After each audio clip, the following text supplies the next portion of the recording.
বন্ধুরা, আজকে আমি আপনাদেরকে দেখাবো কিভাবে ফটোরুম অ্যাপস দিয়ে আপনারা আপনাদের যে কোনো ছবির ব্যাকগ্রাউন্ডটা রিপ্লেসমেন্ট করবেন। আপনারা যদি ফটোরুম অ্যাপস দিয়ে আপনারা আপনাদের ছবির ব্যাকগ্রাউন্ড রিপ্লেসমেন্ট করেন, তাহলে আপনাদেরকে এআই সাথে সাথে ইনস্ট্যান্টলি ফটো তৈরি করে দিবে। তো চলুন আপনাদেরকে দেখাই কিভাবে আপনারা কাজটা করবেন। আর ফটোরুম অ্যাপসের প্রিমিয়াম ভার্সনটা আমার এই ভিডিওর ডেসক্রিপশন বক্সে দেওয়া থাকবে। আপনারা সেখান থেকে এই অ্যাপসটা ইনস্টল করে নেবেন। তারপর কি করবেন, আপনারা আপনাদের মোবাইলের ফটোরুম অ্যাপসে প্রবেশ করবেন। বন্ধুরা, ফটোরুম অ্যাপসে আসার পর আপনারা এরকম একটা ইন্টারফেস দেখতে পারবেন। আপনারা কি করবেন, এখান থেকে নিচের দিকে কন্টিনিউতে ক্লিক করবেন। তারপর এখানে উপরে দেখতে পাচ্ছেন ক্রিয়েটর, এটাতে একটা ক্লিক করবেন। এবার আপনারা স্কিপে ক্লিক করবেন, উপরে ক্রসে ক্লিক করবেন। এবার কন্টিনিউতে ক্লিক করবেন, ওকেতে ক্লিক করবেন। এখান থেকে বন্ধুরা আপনার নিচের দিকে দেখতে পাচ্ছেন স্টার্ট ফ্রম ফটো, এটাতে একটা ক্লিক করবেন। এবার অ্যালো করে দেবেন। এখান থেকে আপনারা আপনাদের যে ফটোটার ব্যাকগ্রাউন্ডটা রিপ্লেসমেন্ট করতে চাচ্ছেন সেই ফটোটাকে ইনপুট করবেন। তো আমি ইনপুট করতেছি।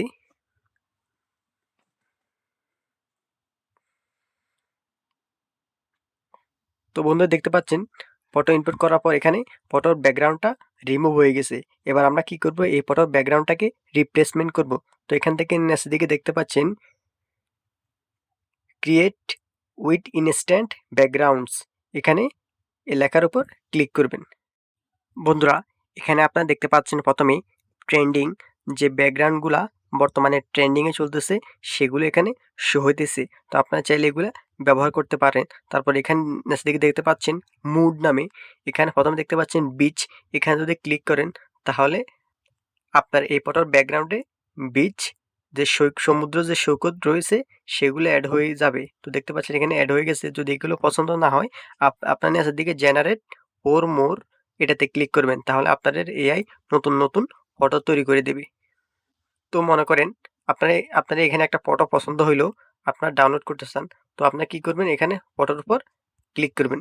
ফটোর উপর ক্লিক করার পর একটু ওয়েট করবেন।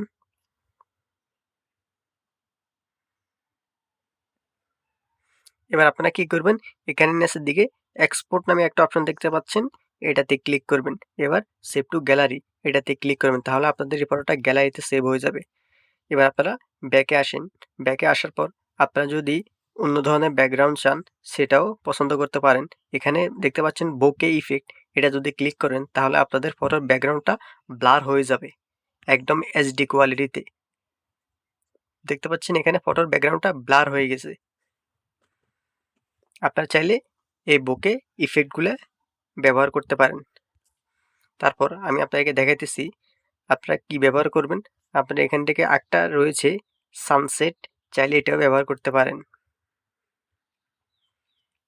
তো দেখতে পাচ্ছেন অনেক সুন্দর সুন্দর ব্যাকগ্রাউন্ড রয়েছে। এখান থেকে পছন্দ না হলে জেনারেট ফর মোর এটাতে ক্লিক করবেন।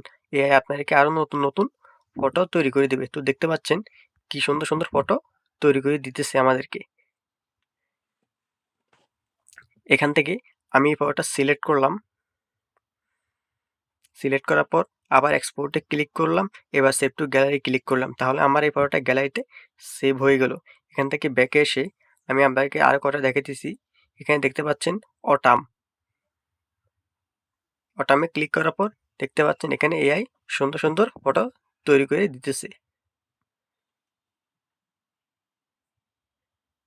আপনারা চাইলে এগুলা ব্যবহার করতে পারেন।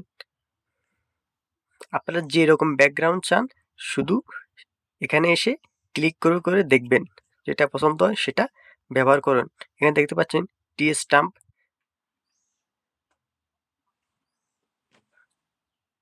দেখতে পাচ্ছেন ফটোটা দেখতে একদম রিয়েল মনে হইতেছে। এটা যে আসল নাকি নকল কেউ বুঝতে পারবে না। ফটো সিলেক্ট করার পর এক্সপোর্টে ক্লিক করবেন, আবার সেভ টু গ্যালারি ক্লিক করবেন, তাহলে আপনার ফটোটা গ্যালারিতে সেভ হয়ে যাবে। তো আশা করি আমার এই ভিডিওটা আপনাদের উপকারে আসছে। তো যারা যারা নতুন তারা অবশ্যই আমার চ্যানেলটা সাবস্ক্রাইব করবেন, লাইক করবেন, কমেন্ট করবেন এবং বন্ধুদের মাধ্যমে শেয়ার করবেন। তো ধন্যবাদ সবাইকে।